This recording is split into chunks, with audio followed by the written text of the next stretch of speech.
Well, for more on this, I'm joined by criminologist Greg Newbold from Canterbury University. Thanks for coming on with us tonight, Greg. Now, police say the spate of shootings is because of tensions between the killer bees and the tribesmen gangs. What do you think is going on with gangs in New Zealand at the moment? I think it's part of a general trend that's happened as a result, partially as a result of the influx of the 501s from Australia.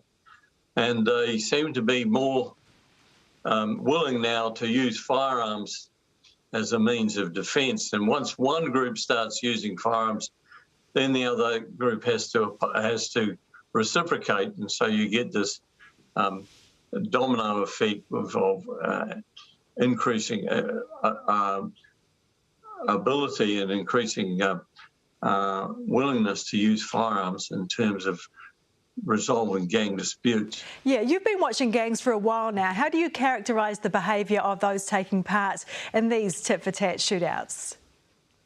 Well, these tit-for-tat type shootouts are very short-sighted. They're generally carried out by people who don't have have much intelligence of the bigger picture, because these kinds of conflicts, all they do is raise the profile of gangs, which they don't need, and interfere with other gang activities such as profit making and so on. So they bring a lot of heat on the gangs, they're short-sighted, and they're not very smart. Okay, so not good for gangs to get on doing their business. Is that the immediate repercussions for the gangs? Yeah, the more organised and the better established gangs don't get involved in this kind of nonsense, because they know that it's no good for them in the long run. They tend to resolve their disputes in camera rather than making a big public display of it. So you think there might be some internal backlash? Do you think there might be some internal backlash then within the gangs about, cut this out? The other gangs don't have much say in what different gangs do. They'll be just very, very brassed off about the thing, because it's liable to spill over on all gangs.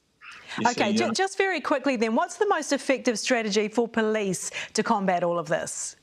Well, the best thing the police can do, and the police will be welcoming it really, because it gives them an excuse to increase their powers and increase the pressure on gangs, which is what they enjoy doing, and it also legitimises political calls for harsher measures to be made to repress gangs. And these little gangs which are doing this, or the less sophisticated gangs, are bringing heat on everybody.